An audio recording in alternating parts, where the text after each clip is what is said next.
Roaming, that's a really European success story.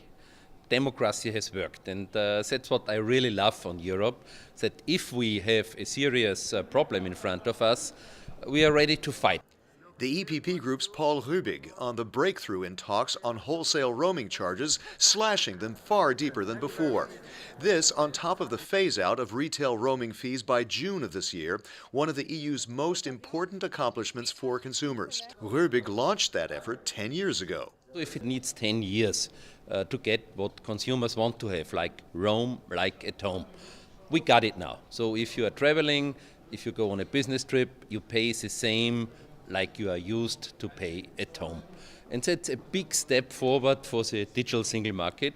The so-called trilogue talks between the European Parliament, Commission and Council found agreement this week to cut roaming fees to 3 cents per mobile phone call, 1 cent for text messages, and 2.5 euros per gigabyte of data. That's up to 90% less than the current rates. The wholesale fees are what telecom companies charge each other for cross-border use.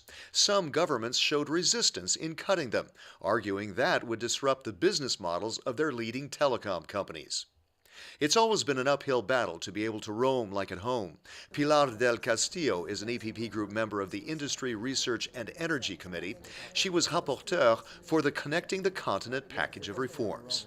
It was not easy at all. There was not an easy task, as you can imagine. It was the strong will and leadership of the European Parliament that had the commitment on really abolish these extra charges that we had when we are traveling for different kind of reasons, from holidays to work.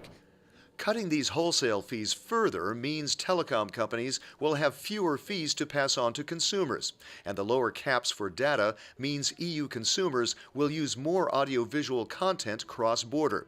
That could open up markets for small and virtual telecom operators. Viviane Reding, now an EPP Group member of the European Parliament, was instrumental in pushing through the roaming fee cuts when she was a European Commissioner. 10 years of fight in order to get rid of the rip-off. Paul Rübig had come to me and said, look, that can't continue as it is. And so I worked on the idea. I had everybody against it. And really, if the Parliament wouldn't have been there, if there wouldn't have been the German presidency of the Union, with Angela Merkel leading the government, it wouldn't have happened. MEPs argue it's a win-win for consumers and for telecoms as well to help them compete with the growing use of free Wi-Fi.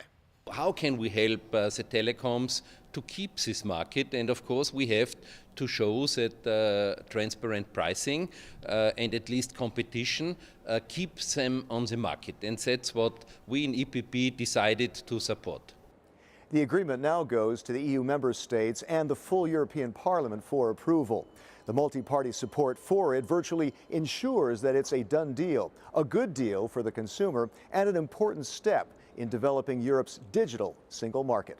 Find out more about the activities of the largest political force in Parliament by checking eppgroup.eu. Thanks for watching, and see you again soon.